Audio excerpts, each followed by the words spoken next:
Okay, in this session, we're going to learn some basic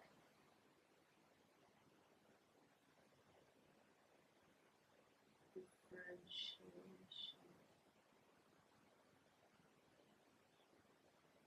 rules. But eventually, you don't have to remember the name of the rules, but eventually you're gonna know how to use it.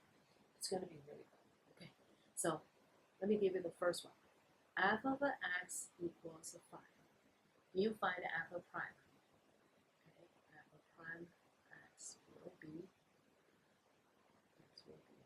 limit delta x approach to 0, f of x plus delta x minus f of x over delta x, so that's limit x approach to 0. F of, it's a constant function, so this is 5 minus 5 is definitely 0 over this delta x approach to 0, but it's not exactly 0, so it's a non-zero number. The numerator is a 0, so that's a 0. And that gives you the very, very first rule. It's called the constant rule, which means f of x equals a constant, then f prime equals 0. Okay, so that's my first rule. That's a first rule. And we talked about it. It's easy, isn't it? You don't really say I showed you how to prove it, but if you just get it. So let me ask you, if I give you this function, y equals 10, can you find y prime? 0, okay? As long as you have a constant number, it's a 0. What about f of x equals 15? Then what is f prime of x? 0. So what about just write a different d of t? This is the distance. So I probably shouldn't use d. Okay, that is 10. You stay there. So the d prime t should be just 0. So what about this? What about f of x equals pi? Then f of prime of x. Again, pi is a constant, 3.14 something, so that's 0. Okay, so that's the easiest thing I think when we do the differentiation by the prime. Ready? Second one. Okay. If I give you f of x equals to x to the nth power, this is very broad, right? It's the nth power. Then limit f prime of x will be limit delta x approaches to 0, and then here it's going to be f of x plus delta x minus f of x over delta x. Now that's going to be to approach to 0. Here it's going to be x plus delta x to the nth power minus x to the nth power over delta x. And you know how to expand these polynomials? I don't know if you remember the this Pascal triangle, I think it's called. It's like this: 1, 1, 1, 1, 2, 1, 1, 3, 3, 1. So every number, you just add the two numbers top, one little left, one little right, and you get the sum. So at the beginning and the end, you always put 1. So here's a 1, and then 4, and then 6, and then 4, and then 1. Okay, and then the next one is going to be 1, 5, 10, 10, 5, 1. What is this? Those are the coefficient of, so this is x plus y to the 0th power is just 1, and then x plus y is just x plus y. See, that's the two-term coefficient of 1, 1. And what about x plus y squared? That will be x squared plus 2xy plus y squared. Did you notice that's a coefficient here? Right? Okay, so you can imagine, I think I did that in the last session. I did x plus y to the third. It's going to be x to the third plus 3x squared y plus 3xy squared, and then plus y to the third. Okay, So you are going to see the power of this x just reduced by 1 and the power of y just go up by 1. So eventually you're going to get all of the terms if you have those coefficients here. So this is the possible triangle. But I will let you know that there's a formula. There's a formula for that is this is a plus b to the n power. That's going to be a to the n plus n, a n minus 1, b plus, and then the next term should be n times n minus 1 over 2, and then a to the n minus 2, and then b squared, and then the next term is going to be n times whatever. So there's going to be like a lot of them, and then the last one is just b to the n. Okay, so this is the general expression of this binomial. Then the numerator I have x to the n plus n to the x n minus 1 delta x, and then the next one is n minus 1 over 2 x n minus 2, and then delta x squared, and then I go ahead and a lot of things, right? And then the last one is delta x to the n, right? So that's so far is this one.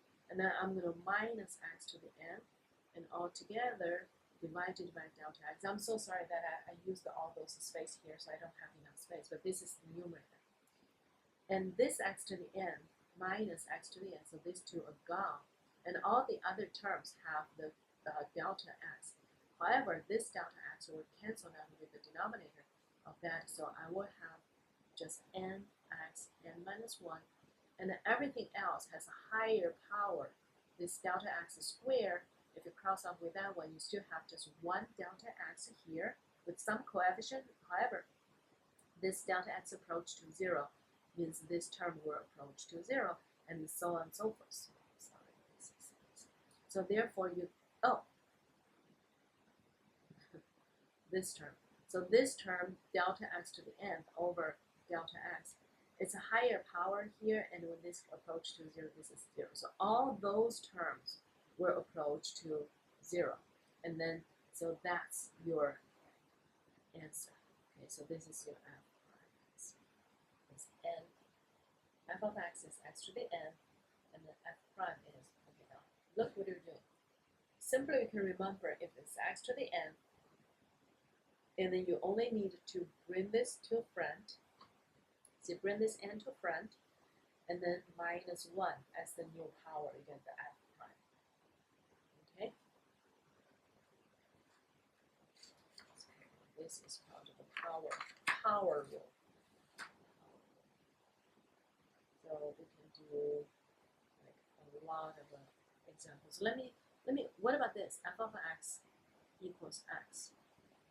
That is the same as x to the first power, right?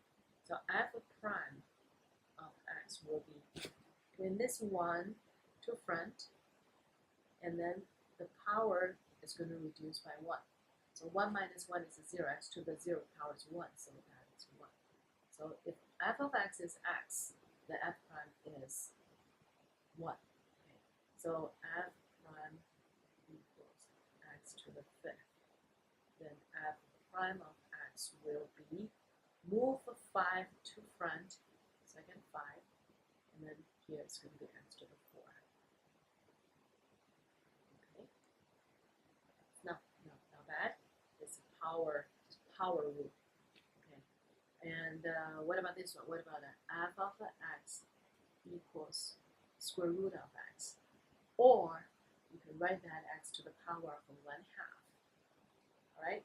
Now you write that as a power, so you can use the power rule. So f prime of x will be, I will bring this 1/2 to front as the coefficient, and then this x, and the power is going to be 1/2 minus 1.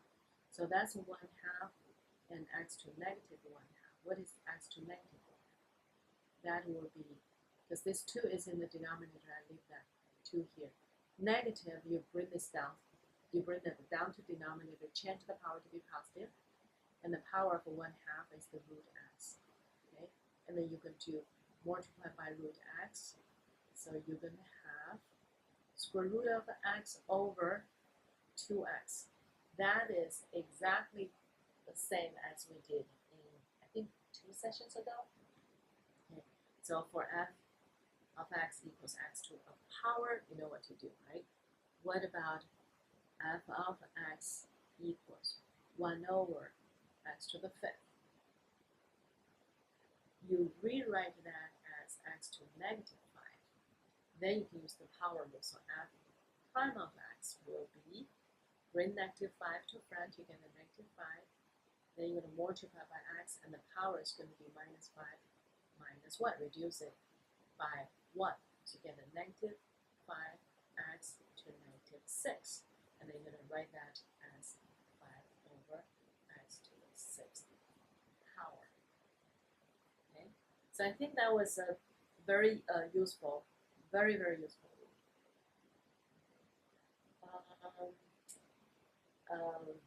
Okay, one more rule, 2 more rules, 3. I'm trying to teach you as much as possible. All right, now what about f of x equals a constant multiplied by a function? This is a number, so like 5 of a function. Then f prime will be c, this 5 or the constant multiplied by the g prime. So if you have a coefficient before something and you take the derivative, then that coefficient stays. So you can prove it. So let's see, c g x, if we take the derivative of this with respect to x, so that will be, take the limit delta x approach to 0, and then it's going to be c g x plus delta x minus c g x over delta x. All right, now limit delta x approach to c, and the numerator I can factor c out. So inside I have g x plus delta x minus g x and over delta x. So what is this? That is exactly when the delta x approach to 0. So it's going to be c g prime x. Okay, so we've proved it. So how do we use it? For example, if I give you f of x equals 5x to the 3rd, f of prime x will be, see, this is a constant here. We call this as constant multiple rule. Okay, so this is a constant multiple rule. So keep the 5 here, and then the derivative of that is going to be 3x squared. And you know where I get the square? Because I use this power minus 1 because I have a power rule. So that would be 15x squared. Okay, so what about f of x equals 5 over x? So that is going to be f prime of x is going to be 5, and then this prime, right? And what is this prime? That is x to the negative 1. We take a prime, you get a 5, negative 1, x to negative 2, isn't it? So that would be negative 5, 1 over x squared. Or you just simply write negative 5 over x squared. Okay. Right. So I can do a lot of examples, but I think this is fairly simple, so I don't think I need to do that. What about I just give you another one. Okay, y equals 10x to 8. Can you take a prime? So it's a y prime. That will be, you can get 10, and then you bring this 8 to the front, and x to the 8 minus 1, 7. So it's going to be 80x to the 7. Okay, so that gives you like 3 rows. One is constant, the second one is the the power, and the third one is constant multiple rule. Okay. And then the other rule is called the sum and the difference rules. Those are fairly easy. If you have like a f of x plus a g of x, if you take the derivative of that with respect to x, then it's going to be d f of x over dx plus dgx derivative, and dx. So this, or for this, alpha plus a g prime will be alpha prime plus g prime. That's the very easy way to write it. Of course, for minus, it's going to be the same thing here. So that's why I just put a plus and a minus here. So this is called a sum rule and a difference rule. So with knowing this, then we can do a lot of things. For example, give you the f of a function equals x to the third minus 5x squared plus x plus 1. You find f of prime. Okay. Well, 1, 2, 3, 4, 4 terms, and I can just take the derivative of each term and add them up together. So the prime of that is going to be 3x squared. The prime of that is going to be, I bring 2 to front, so I get a negative 10. X to the first, I don't need to write it. Derivative of that is just 1, and derivative of 1 is 0. That's it. See, life is easier now, right? Okay, now what about this? What about another one? Okay. F of x equals 3 minus x squared.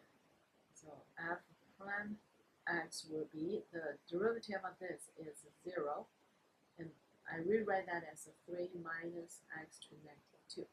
So derivative of that is 0, derivative of that is, I bring negative to front.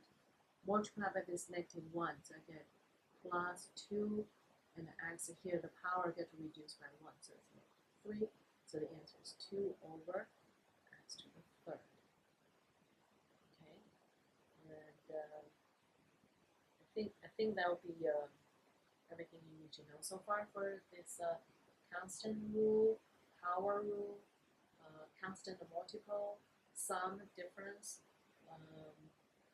What else? Okay, I think so far we do this, and in the next session, I'm going to teach you 2 very important derivatives of the